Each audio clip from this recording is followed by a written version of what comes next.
Kita sering mendengar memang bahwa kejahatan yang berkaitan dengan tindak pidana perdagangan orang, TPPU ini kerap terjadi atau sarangnya salah satunya adalah di Kamboja. Saya sedikit kemudian mengajak Anda untuk bisa melihat sebenarnya bagaimana kondisi perekonomian Kamboja di tengah kondisi-kondisi dari negara-negara yang ada di Asia Tenggara. Yang saya dapatkan ini adalah data 2022, jadi mungkin ada data terbarunya sebenarnya.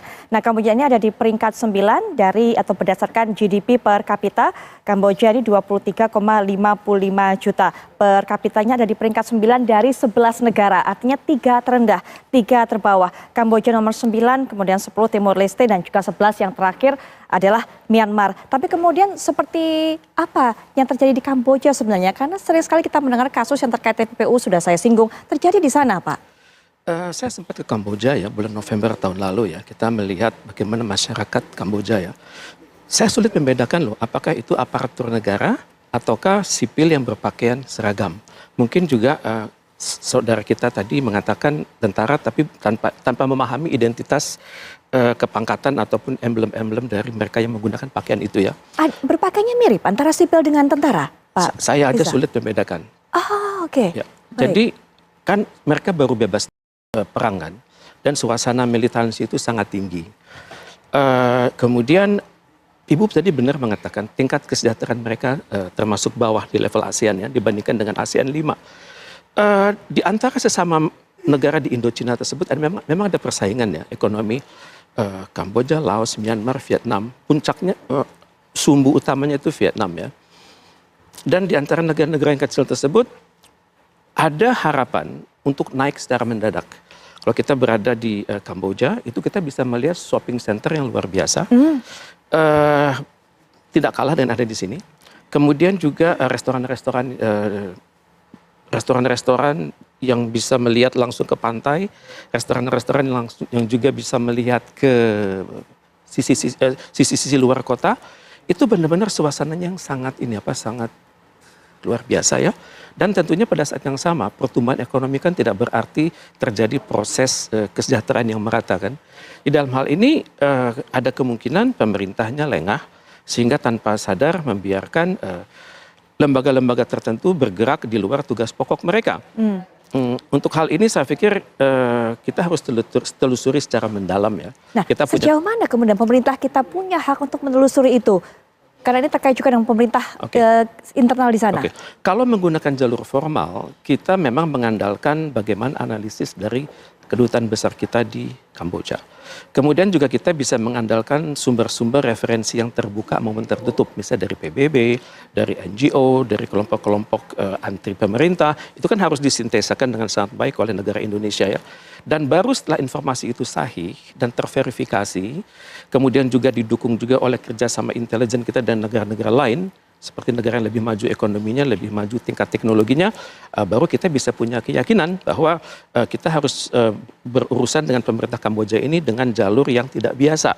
Dan tentunya dalam kerangka tidak mencampuri urusan dalam negeri masing-masing, tapi kita meminta ketegasan bahwa hal ini adalah mencederai ASEAN dan juga mencederai persaudaraan kita sebagai keluarga besar ASEAN. Dan untuk itu ya mau tidak mau, karena tugas negara ini adalah melindungi segenap bangsa Indonesia dan tumpah darah Indonesia, kita harus bergerak ke dalam negeri dan juga ke luar negeri.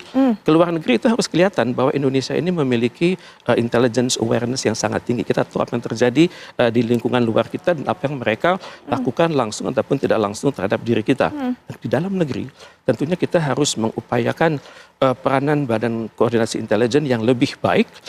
Terintegrasi juga dengan unit-unit kerja intelijen yang ada di seluruh Indonesia, sehingga intelijen Indonesia itu benar-benar berperan sebagai mata dan telinga negara gitu, sehingga kita bisa mengetahui secara persis potensi terjadinya aspek-aspek penjualan ginjal seperti ini, dan juga potensi di mana terjadinya kerawanan yang di mana masyarakat itu berpikirnya jangka pendek dan mereka menerbengkalaikan kepentingan jangka panjang mereka. Dan untuk itu kepolisian juga harus dilipat gandakan kemampuan mereka, kemampuan Babin Kamtibmas. Jadi setidaknya dalam satu kampung itu atau desa itu ada lebih dari 1 orang anggota kepolisian. Iya, melibatkan anggota kepolisian. Tapi ironisnya dalam kasus ini ada oknum anggota kepolisian yang terlibat. Demikian pula oknum anggota imigrasi, Pak Trubus. Iya, ini memang jaringan yang dilakukan oleh istilahnya bandar. itu kan luar biasa ya. Artinya bandar ini tidak berdiri sendiri, tapi di situ ada dukungan dari oknum-oknum yang kategori adalah dari lembaga pemerintah. Nah, karena itu entah itu dari TNI, dari Polri, entah itu yang tadi dari imigrasi, ini kan mewakili oknum pemerintah. Artinya selama ini sebenarnya bisa dikatakan relatif lancar dalam hal TPU. Hanya kebetulan ini situasinya sudah cukup dalam turbulensi yang tinggi ya sekarang ini, karena masyarakat mengetahui bahwa perdagangan orang itu tinggi dan kemudian mengarah kepada soal ginjal ini, jual beli ginjal. Maka kemudian sekarang ada kesadaran seolah bahwa persoalan jual beli ginjal itu sesuatu yang mengandung kejahatan. Tapi kan dulunya kan nggak memandang itu. Jadi mereka mungkin dari para oknum di imigrasi, oknum yang tadi kepolisian itu tidak tahu bahwa itu kejahatan. Bisa saja kan dia anggap itu ya cuman membantu, toh mereka terima uang ya sudah kan. Baik. Entah uang suap, uang politik kan persoalan perilaku koruptif ini kan yang menjadi sumber malapetaka. Akhirnya mereka bisa istilahnya lancar lah mengirim orang ke sana. Dan yang kedua menurut saya ini para bandar ini pintar sekali. Ini kalau lihat dari koordinator yang mengaku sebagai koordinator itu kan sampai dibilang jangan sampai mereka yang membutuhkan uang sampai bunuh diri, sampai mereka kebingungan dalam hal macam-macam melakukan jalan pintas. Jadi biarlah mereka dibantu. Jadi seolah-olah sesuatu solusi. Jadi solusi itu membantu. Solusinya itu memberikan belas kasihan, memberikan satu ya hal-hal yang tadi kita sebenarnya itu bertentangan dengan etika moral, tapi itu sesuatu yang menjadi ya kayak charity gitu. Saya bisa bayangkan mungkin mereka yang rela untuk menjual organnya itu ya sedikit dimanipulasi sebenarnya. Iya, itu kepandian dari para brokernya ini sendiri kan. Artinya mereka jaringannya pintar, dan masyarakat kita sekali lagi kita lemah dalam hal penahanan dirinya ini di situasi ini, karena yang kita ungkap tadi kondisi bagaimana negara jarang hadir soal terkait dengan jual beli ginjal ini terjadi. Baik. Nah, terakhir juga mungkin dari Pak Yai. Tadi Pak Trubus sudah memberikan beberapa solusi Pak Yai untuk bisa menghindarkan hal ini terjadi kembali.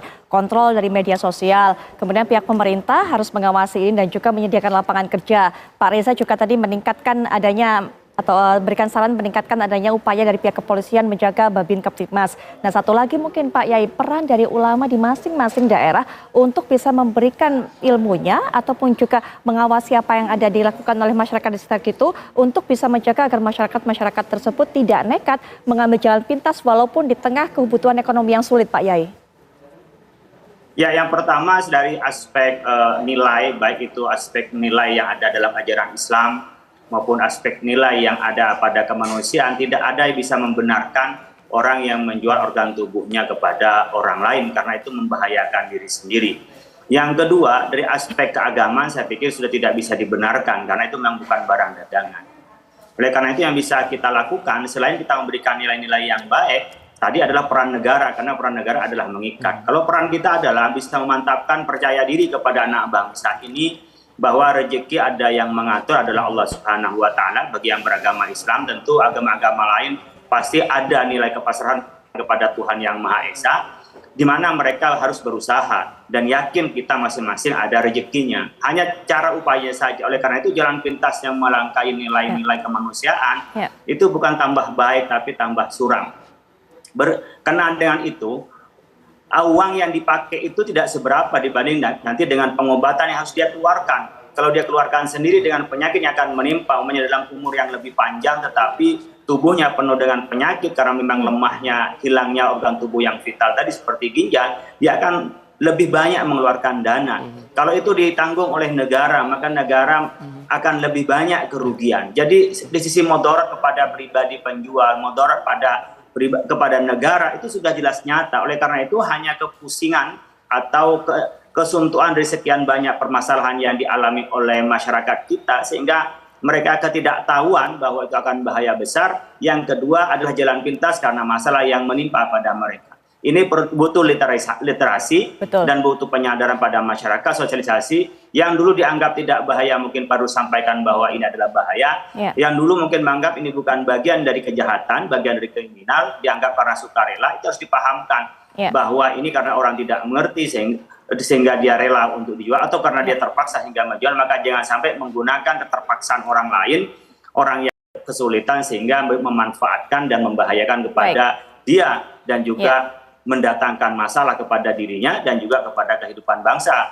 Baik. untuk generasi di masa yang akan datang. Baik Pak Yai, penjelasan Pak Kiai juga semakin membuat kita mengerti betapa pentingnya iman di sini, sehingga kita memilih jalan yang tidak menyimpang dari ajaran agama untuk menyelesaikan segala masalah kita. Pak Yai, terima kasih sudah hadir dan juga memberikan ilmunya, memberikan pandangannya kepada masyarakat juga, insya Allah membawa manfaat. Pak Reza juga terima kasih, Pak Turbus juga terima kasih. Semoga apa yang kita perbincangkan bisa menjadi masukan apa yang harus diambil tindakannya oleh pemerintah. Selamat malam semuanya, Pak narasumber.